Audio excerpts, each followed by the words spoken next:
Assalamualaikum warahmatullahi wabarakatuh. Halo teman-teman, perkenalkan nama saya Alvina Damayanti. Saya dari kelas 03 PIEP 001 Universitas Pamulang. Video ini saya buat untuk memenuhi tugas mata kuliah Belajar dan Pembelajaran dengan bimbingan Ibu Chandra Abdillah, SPD, MPD. Di video kali ini, saya akan membahas materi tentang model pembelajaran quantum learning. Namun, sebelum kita membahas pada materi inti, marilah sejenak kita mengingat dan mengulas materi sebelumnya, di mana pada pertemuan sebelumnya kita sudah membahas materi tentang pengertian dan karakteristik dari model pembelajaran kooperatif.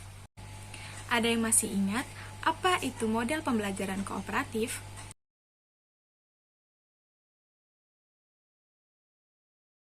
Model pembelajaran kooperatif adalah model pembelajaran yang mengutamakan kerjasama antara peserta didik dengan proses pembelajaran.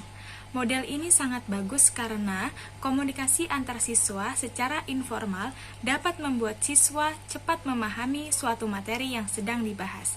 Siswa yang sedikit terlambat menerima materi pelajaran dengan penjelasan temannya yang lebih pandai akan lebih mudah menerima dan memahami materi yang sedang didiskusikan.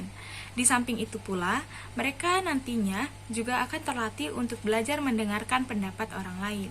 Kemudian selanjutnya tentang karakteristik model pembelajaran kooperatif, di mana suatu model pembelajaran diterapkan pasti dengan memiliki ciri-ciri khusus. Untuk ciri dari model pembelajaran kooperatif ini, yang pertama, siswa belajar dalam bentuk kelompok. Yang kedua, siswa memiliki rasa ketergantungan. Yang ketiga, siswa belajar berinteraksi secara kerjasama. Dan yang terakhir, siswa dilatih untuk bertanggung jawab terhadap tugasnya. Nah, model pembelajaran kooperatif ini mempunyai banyak sekali jenis-jenisnya. Salah satunya yaitu quantum learning. Quantum learning inilah yang akan saya jelaskan dalam video kali ini. Baiklah teman-teman, selanjutnya langsung saja kita ke materi intinya. Quantum learning.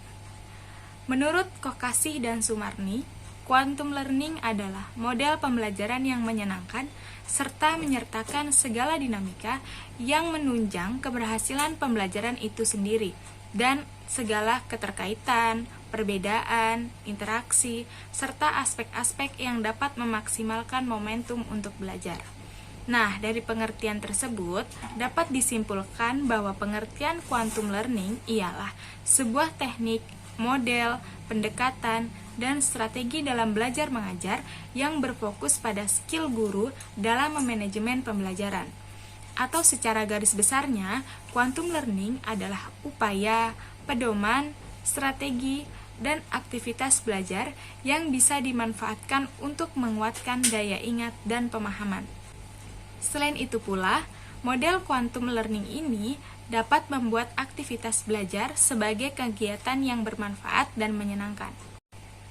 Di dalam penerapan model pembelajaran quantum learning ini, tentu saja harus memperhatikan beberapa prinsip-prinsipnya.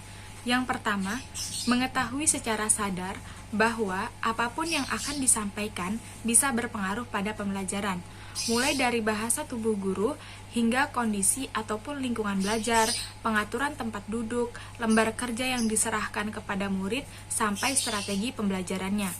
Yang kedua, mengetahui dengan sadar bahwa setiap pembelajaran pasti memiliki tujuan.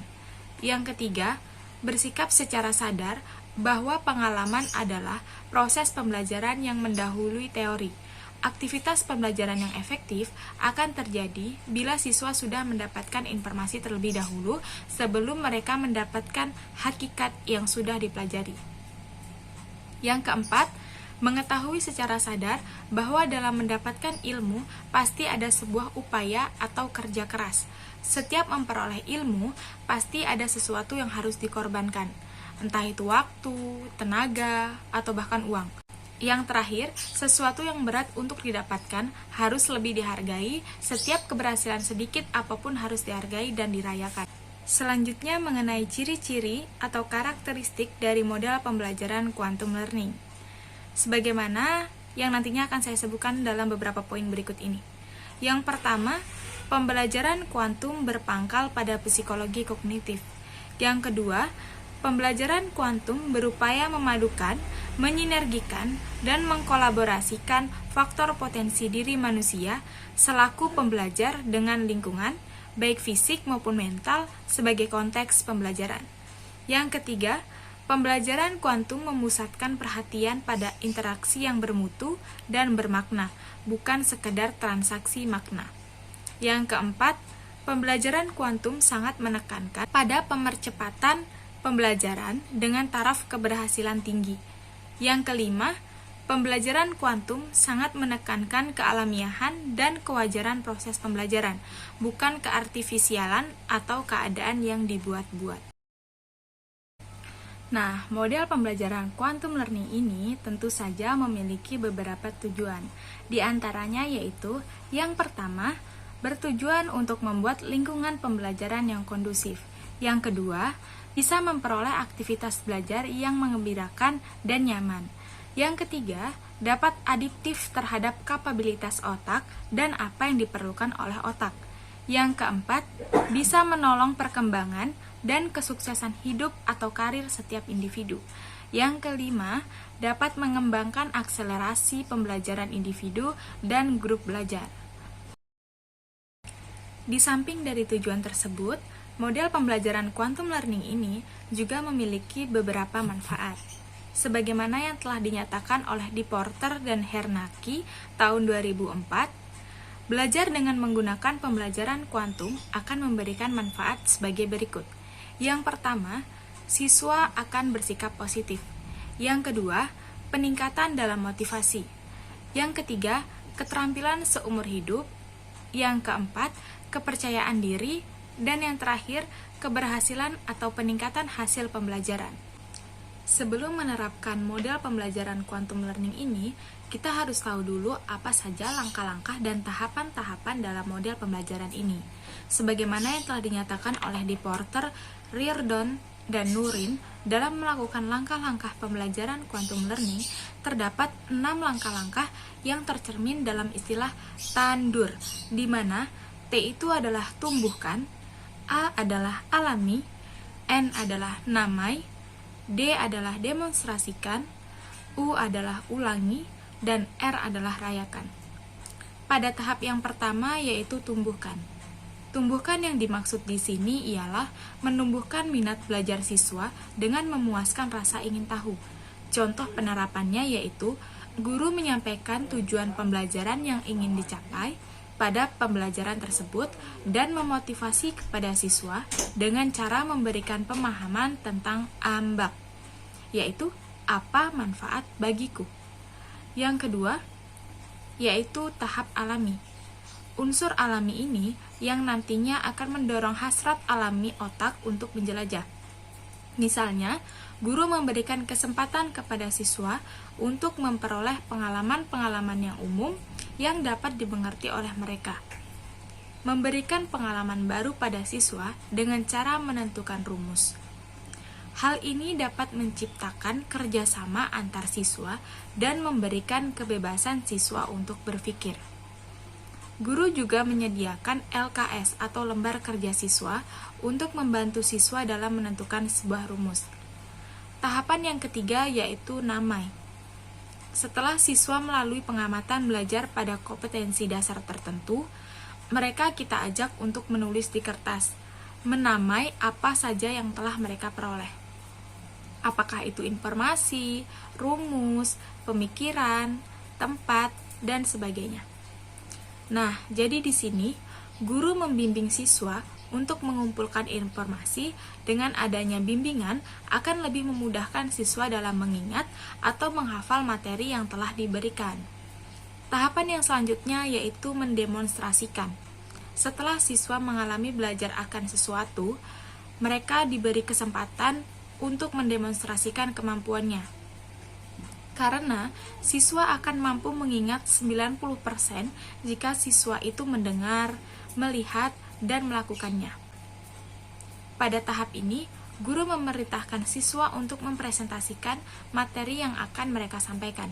Tujuannya agar siswa memahami dan menunjukkan bahwa mereka tahu.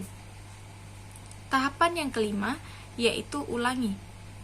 Ulangi atau pengulangan ini bertujuan untuk memperkuat koneksi saraf dan menumbuhkan rasa aku tahu bahwa aku tahu ini, sehingga siswa akan teringat apa yang sudah disampaikan oleh guru. Nah, pada tahap ini, guru memberikan koreksi atau evaluasi tentang materi yang telah dipelajari, memberikan kesempatan kepada siswa untuk bertanya dan menjawab pertanyaan yang dilontarkan siswa. Tahapan yang terakhir, yaitu rayakan. Perayaan adalah ekspresi dari kelompok seseorang yang telah berhasil mengerjakan suatu tugas atau kewajiban dengan baik. Jika layak dipelajari, maka layak pula dirayakan. Selanjutnya, kelebihan dan kelemahan dari model pembelajaran quantum learning. Kelebihan dari model pembelajaran quantum learning ini, yang pertama, dapat membimbing peserta didik ke arah berpikir yang sama dalam satu saluran pikiran yang sama. Yang kedua, karena quantum learning lebih melibatkan siswa, saat berproses pembelajaran perhatian murid dapat dipusatkan kepada hal-hal yang dianggap penting oleh guru, sehingga hal yang penting itu dapat diamati secara teliti. Yang ketiga, proses pembelajaran menjadi lebih nyaman dan menyenangkan. Yang keempat, siswa dirangsang untuk aktif mengamati, menyesuaikan antara teori dengan kenyataan, dan dapat mencoba melakukannya sendiri. Yang kelima, pelajaran yang diberikan oleh guru mudah diterima atau dipengerti oleh siswa. Di samping adanya kelebihan tersebut, quantum learning ini juga memiliki beberapa kelemahan. Di antaranya, yang pertama, memerlukan dan menuntut keahlian dari seorang guru. Yang kedua, memerlukan proses perancangan dan persiapan pembelajaran yang cukup lama. Yang ketiga, tidak semua kelas memiliki sumber belajar, alat belajar, dan fasilitas yang dapat dijadikan prasyarat dalam quantum learning ini. Selain itu juga, karena pembelajaran ini juga menuntut situasi dan kondisi, sehingga memakan waktu yang lebih banyak. Baiklah teman-teman, setelah saya menjelaskan materi tentang model pembelajaran quantum learning tadi, selanjutnya untuk mengecek pemahaman kita semua, coba jawab pertanyaan berikut ini.